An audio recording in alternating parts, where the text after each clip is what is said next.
Welcome to Uncovering More, everyone. I am Malhar Ambekar. Today we are traveling to an interesting place, actually, for an exciting evening. We are heading towards Leighton House, located in Kensington, and we are soon reaching at Kensington Olympia Station, and we're going to start walking towards the Leighton House, which is about roughly 9 minutes of walk.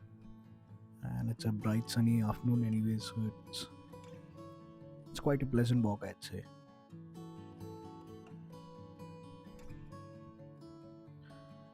We are here, Leighton House. This remarkable home was once the residence and studio of Victorian artist Frederic Leighton. Although it may appear as a modest house, but inside it's a world full of history, art, and extraordinary design. And we are here on the occasion of its 100th year. And once you've stepped inside the museum, you're literally transported into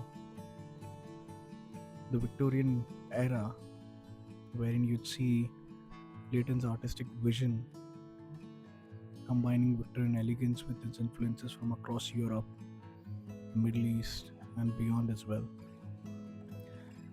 The house itself is as much a work of art, I'd say, as much his paintings, which we'll soon uncover. And basically, it's a collection that showcases a range of his works, his paintings, his collections, decorative works, which also sort of, serves an insight into the creative life of Britain's one of the most celebrated artists, Frederic Leighton.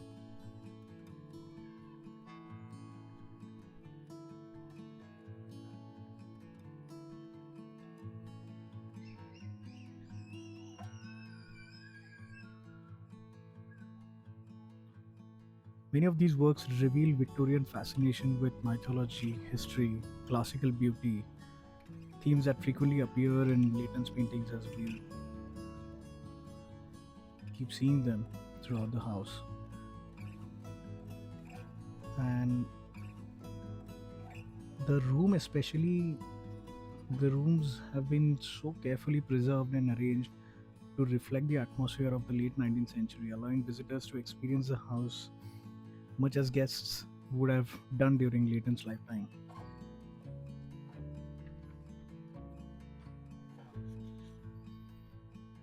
And one of the most striking aspects of Leighton's house is its interior. As you can see over here, rich colors, intricate patterns, carefully selected furnishings create a sense of warmth and sophistication, and every detail appears intentional, from decorative ceramics to ornate fireplaces, beautiful framed artworks. The house itself, I think, demonstrates how architecture, design, and fine art can come together to create a truly immersive environment.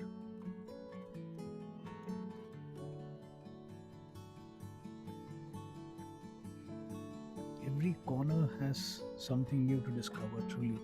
And as you move through the building, the craftsmanship becomes impossible to ignore, honestly. And if you see over here, the staircase, the woodwork, decorative features reveal an extraordinary level of attention to detail. These spaces were designed not merely for function, but to inspire creativity and conversation.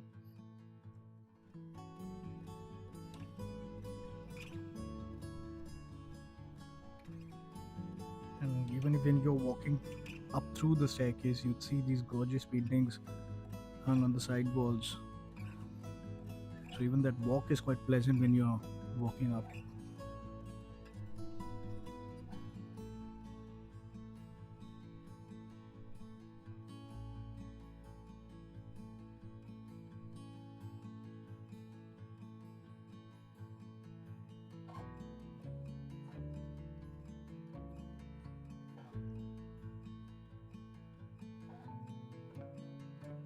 This room in particular continues to captivate visitors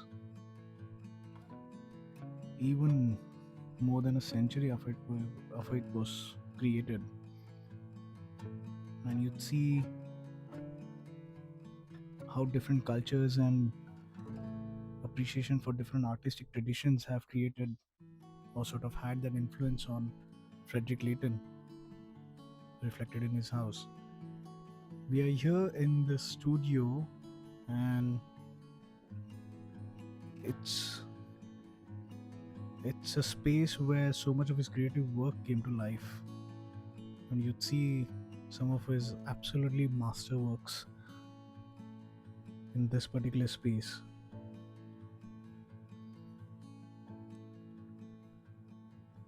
And just hanging here itself is one of my favorite paintings by Leighton, The Death of Brunelleschi. The painting captures a deeply moving moment filled with emotion, dignity, and remarkable attention to detail. And the more I keep seeing it, the more I keep sort of staring at it, I discover things on and on. I mean, it's quite literally a never-ending exercise of learning. And since it's Brunelleschi, it's quite special for the architect in me, and something in me that truly caught my attention so deeply, and that I felt that this is where I would truly want to just sit down and sketch, because personally that's what I feel, and it's one of my most memorable parts of my visit, especially wherever I go. And it's a wonderful way to connect with both the artwork and the remarkable surroundings as well. It's also, in a way, I personally feel that I'm paying tribute to both Frederick Leighton and, in a sense, Brunelleschi as well. I keep doing this. You can certainly check a lot of my other works out on Insatiable Substance. They also had me speak a little bit about my visit at Leighton House. The extended version of that video will be available soon.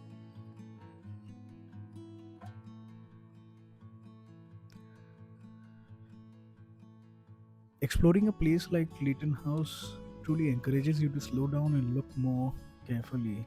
I mean, every little thing or every particular tool that Leighton must have used at during his time is so carefully, so neatly preserved. The house is so well kept, and it's truly a personal expression of an artist's imagination preserved for future generations to experience and enjoy. If you're truly interested in art and architecture and history and touching to it, there's something here that captures your attention and leaves a lasting impression.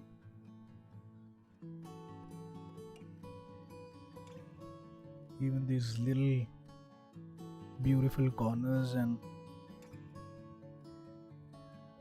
even the spaces that connect two spaces, two rooms in a sense.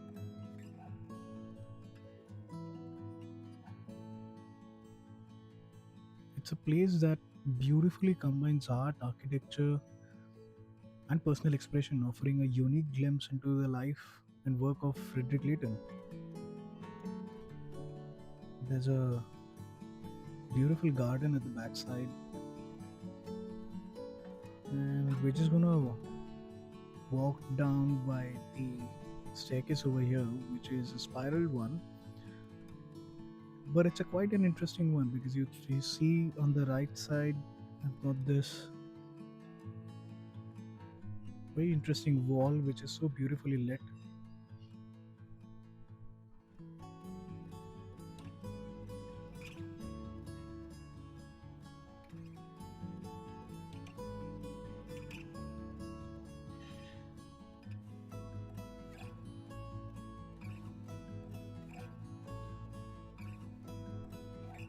The more time you spend observing, the more connections and meanings begin to emerge. So, as you've seen just now, it was an interesting evening, and we've just visited Leighton House and celebrating 100 years of this particular beautiful little house in Kensington. And it is predominantly celebrating Frederic Leighton's work, as we've seen just now. And if you really are interested in art and sort of exploring Victorian art, especially particularly, and also visiting this gorgeous house from the inside, I mean, I would definitely recommend paying a visit if you're nearby over here. And it's again, like I said before in my earlier videos, it's a bit unconventional visit than normal touristy attractions, but it's a highly recommended one. So yeah, and we yeah, I think so. That's what we tend to keep uncovering and sort of looking out for more such areas in which are not frequently visited by tourists, especially, or that are certainly unknown in a sense. And so yeah, keep watching us, and we'll keep uncovering areas like this more and more. Stay tuned. I would definitely recommend visiting Leighton House. You can certainly check their website and book yourself a suitable slot. And I'll see you for the next one.